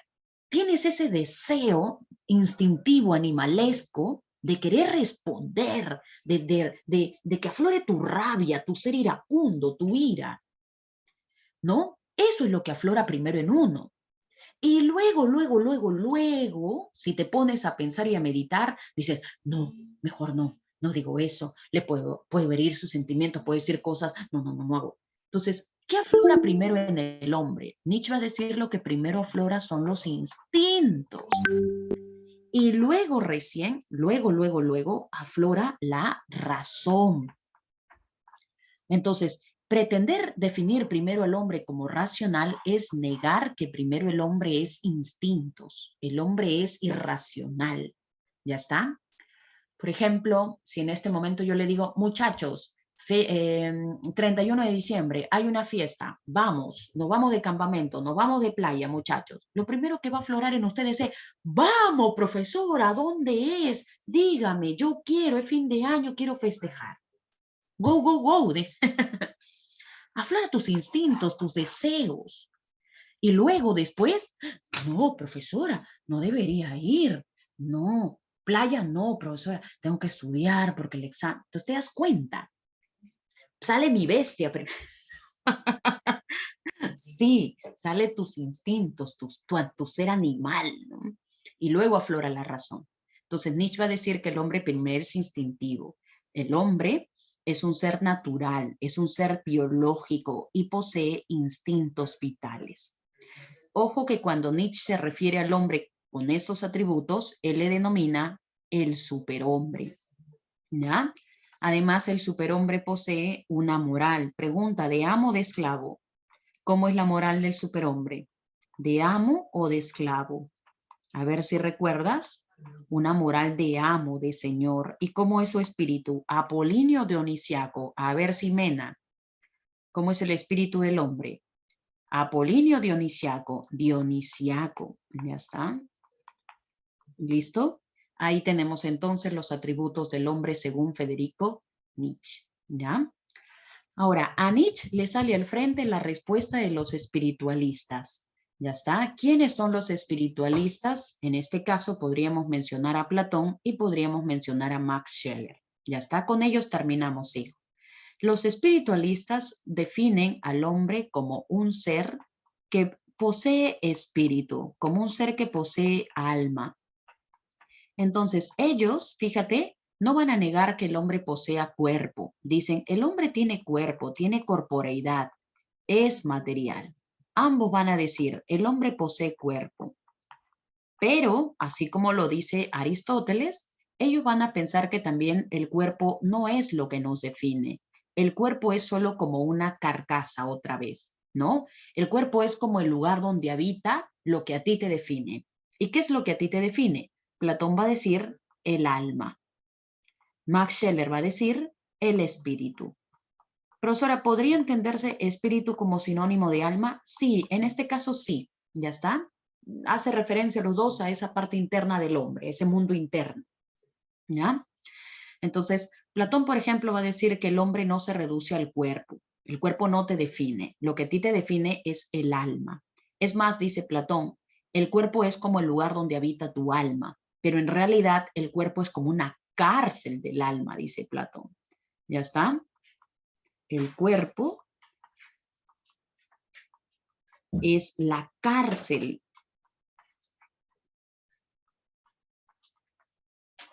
del alma. ¿Listo? El cuerpo es la cárcel del alma. Profesora, ¿qué sucedería si por ejemplo, muere mi cuerpo? Tu alma no muere con ella, o con él, mejor dicho. Según Platón, el alma se libera, lo que significa que tu alma es inmortal. ¿Ya está?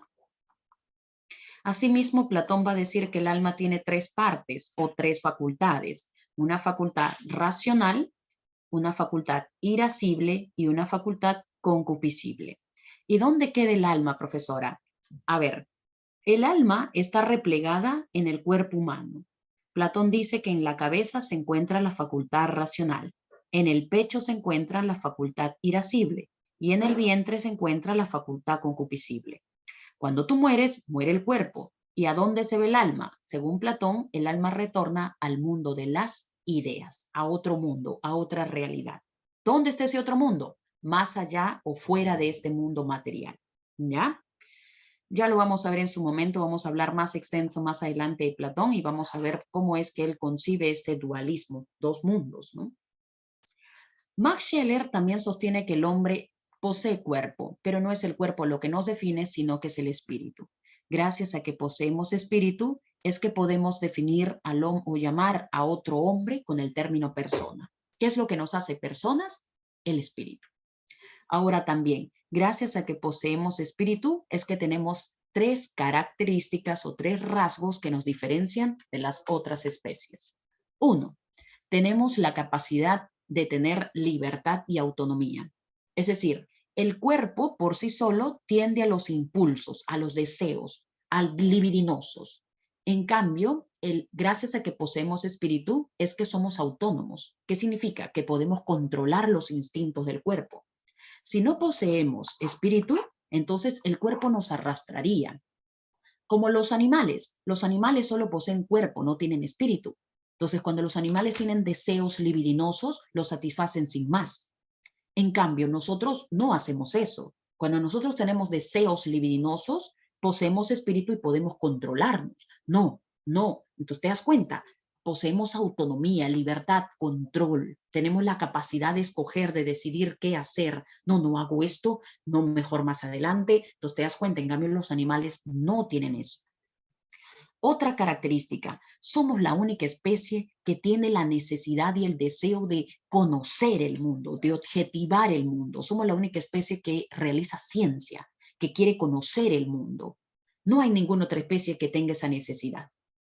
Y finalmente, somos la única especie que tiene autoconciencia. Auto, uno mismo, conciencia de uno mismo.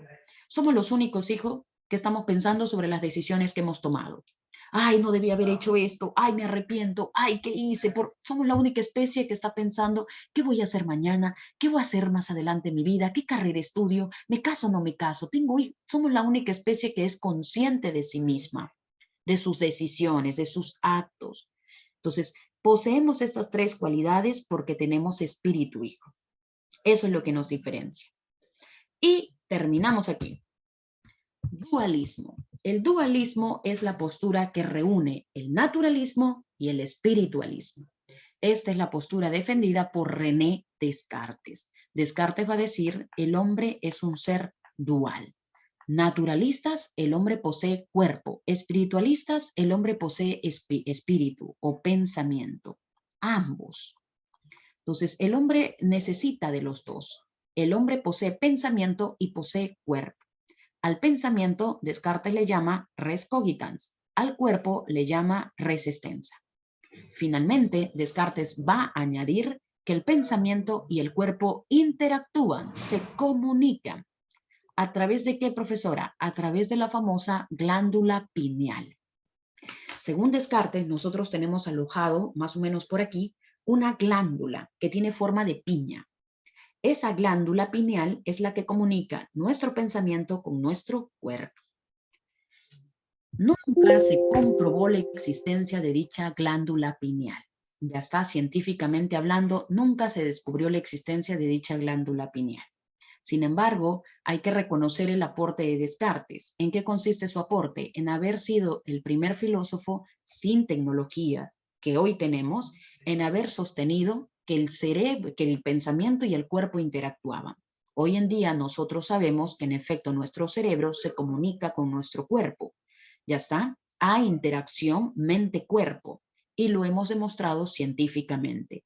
No obstante, Descartes no tenía toda la tecnología que hoy tenemos, pero fíjate, sin nada de ello, él fue un adelantado para su tiempo al decir que nuestro pensamiento y nuestro cuerpo interactuaban. ¿Ya está? Ese es su aporte. Listo, muchachos, aquí nos vamos a quedar. La siguiente semana quedan pendientes estas 3 últimas posturas que ya las vemos al inicio antes de trabajar el siguiente tema, ¿ya? Aquí nos vamos a quedar. Un fuerte abrazo para todos. Recuerda que las claves están al final del PPT, ¿ya? Nos vemos aquí, muchachos. Las evaluaciones van a ser cada 2 o 3 semanas. No sé cómo lo he planteado. La siguiente semana ahí les comunico, ¿ya? Listo. Feliz año para todos, muchachos. Que pasen un grato día, pero no te olvides al día siguiente a seguir estudiando, ¿ya? Nos vemos. Cuídense mucho. Un fuerte abrazo. Gracias, mis cuídense.